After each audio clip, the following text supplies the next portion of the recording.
Hi everyone, welcome to CP Commerce for You YouTube channel. This is useful for all MBA, MCOM and all commerce related students. Today we are discussing about the concept of time value of money. It means value of money changes according to the time.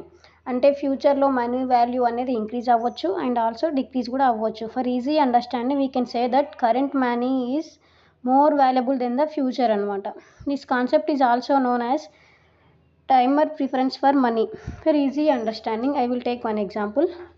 If మన దగ్గర ఒక 5 lakhs rupees ఉంటే in present 2026లో మనం ఆ 5 lakhs rupees నుంచి ఒక bike కొనొచ్చు, mixie కొనొచ్చు, రిఫ్రిజిరేటర్, టీవీ ఎక్సెట్రా థింగ్స్ అనేవి మనం బై చేయొచ్చు అనమాట.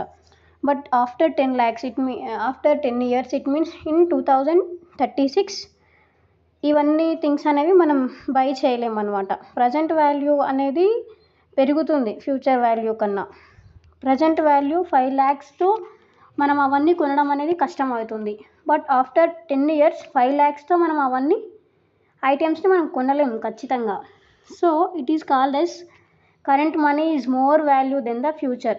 ఆఫ్టర్ 10 years 5 lakhs వాల్యూ అనేది డెఫినెట్లీ తగ్గుతుంది. ఎందుకంటే ఆల్వేస్ మనీ వాల్యూ అనేది డే బై డే డిక్రీజ్ అయికుంటూ వస్తుంది and also prices of assets increase అయికుంటూనే వస్తాయన్నమాట. This whole concept is called as concept of time value of money. మనం time value of concept of మనీలో 2 concept అనేవి discuss చేస్తాం అన్నమాట. One is present in case మనతో 5 lakhs రూపీస్ ఉంటే in future 2036లో ఈ ప్రజెంట్ మన దగ్గర ఉన్న 5 lakhs రూపీస్ అనేవి ఎంత ఇంక్రీజ్ అవుతాయి, దాని వాల్యూ అనేది ఎంత ఇంక్రీజ్ అవుతుంది.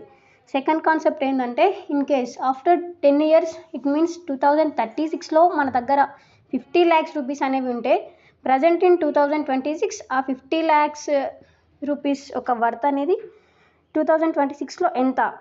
These are the 2 concepts we are discussing here concept of time value of money. Why this time value of money we are calculate? there are so many of reasons, right?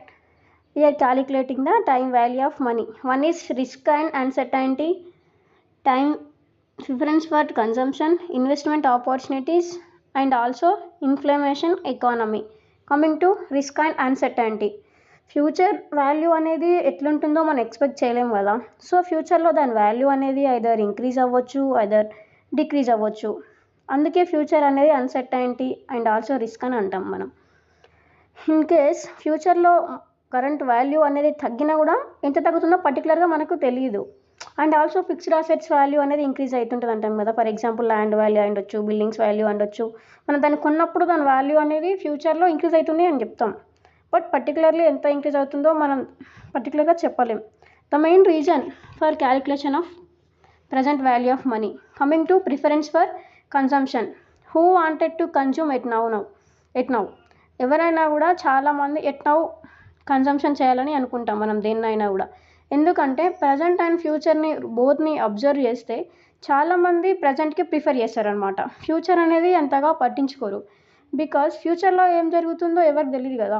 Future అనేది uncertain, right? In case మనకి ఎవరైనా 1 lakh rupees ఇస్తా అని అన్నారనుకో, మనం 1 lakh rupees నీకు ఇస్తాను, ఇప్పుడు ఇవ్వాలా లేకపోతే ఆఫ్టర్ 2 years ఇవ్వాలా అని అడిగితే మనం ఏం చెప్తాం? డెఫినెట్లీ ఇప్పుడే కావాలని చెప్తాం కదా. This is called as preference for consumption right now. Coming to investment opportunities. It means మనకి ఎక్సెస్ అమౌంట్ కావాలి అనుకున్నా, ఎక్కడైనా ఇన్వెస్ట్ చేయాలి అనుకున్నా, మనీని సేవ్ చేయాలి అనుకున్నా కూడా మన దగ్గర డెఫినెట్లీ ఇన్వెస్ట్మెంట్ అనేది ఉండాలి కదా. ఫర్ ఎగ్జాంపుల్ మనం ఒక 1 lakh అనేది ఇన్వెస్ట్మెంట్ చేస్తున్నాం అనుకో, ఆ 1 lakh వాల్యూ అనేది ఆఫ్టర్ 10 years ఫ్యూచర్ ఎంత ఉంటుందో మనకు తెలీదు. ఫ్యూచర్ని మనం ఎక్స్పెక్ట్ చేయలేము కదా. సో ఇన్ కేస్ మన దగ్గర ఇన్వెస్ట్ చేయాలనుకున్నా కూడా మన దగ్గర ఫస్ట్ ఆఫ్ ఆల్ అమౌంట్ ఉండాలి. 1 year మనం ఇన్వెస్ట్ చేస్తే ఫస్ట్ ఇయర్ ఎంత అమౌంట్ చేస్తాం, సెకండ్ ఇయర్ ఎంత ఇన్వెస్ట్ చేస్తాం, థర్డ్ ఇయర్ ఎంత ఇన్వెస్ట్ చేస్తాం. మనం ఎక్కడైతే సాటిస్ఫై అవుతామో అక్కడ వరకు ఇన్వెస్ట్మెంట్ అనేది ఆపేస్తాం. దెన్ మనకి ఎన్ని రిటర్న్స్ అనేవి వస్తాయి. మనం ఎక్కడైతే సాటిస్ఫై అవుతామో దెన్ అప్పటి నుంచి మనం ఇన్వెస్ట్మెంట్ చేయడం అనేది ఆపేస్తాం కదా. సో ఇన్వెస్ట్మెంట్ ఆపర్చునిటీస్ అనేవి ఫ్యూచర్ ఎక్స్పెక్టేషన్స్ మీద డిపెండ్ అయి ఉంటుంది obviously, right? Easy understanding in case of LIC companies అయ్యుండొచ్చు, బ్యాంకర్స్ అయ్యుండొచ్చు, స్ట్రాటజీస్ అనేవి కొన్ని ఇంప్లిమెంట్ చేస్తుంటాయి. ప్రజెంట్ ఎవ్రీ ఇయర్లో అమౌంట్ అనేది మనం every year so and so amount మనం పే చేస్తే నెక్స్ట్ ఎక్కువ అమౌంట్ మీకు వస్తాయి అని చెప్పేసి వాళ్ళు మనకి చెప్తుంటారు. Coming to inflammatory economy. Inflammatory economy అనేది ఇండియాలో ఎక్సెస్గా ఉంటుంది. ఇన్ఫ్లేషన్ అంటే ప్రైజెస్ అయి ఉండొచ్చు, కాస్ట్ అయి ఉండొచ్చు, ఆల్వేస్ స్లోగా ఇంక్రీజ్ అవుతుంటాయి. సమ్టైమ్స్ ర్యాపిడ్లీ కూడా ఇంక్రీజ్ అవుతుంటాయి కదా. సో ఇన్ ఫ్యూచర్లో ఎలా ఉంటుందో మనకు తెలియదు. ఇన్ఫ్లేషన్ టైంలో ప్రైసెస్ అనేవి కూడా ఎలా ఉంటాయో మనకు తెలియదు. So there is 4 main concepts very clear that you must know the concept of time value money. The concept of time value of money here discussing about two concepts, right? In case of present we have 5 lakhs rupees in 2026, then 2036లో మన దగ్గర ఎంత amount ఉంటుంది అనేది మనం expect చేయలేం. Then coming to second concept, in future in 2036 we have 50 lakhs rupees, right? Then now 2026 50 lakhs rupees యొక్క worth ఎంత, they are discussing here right now.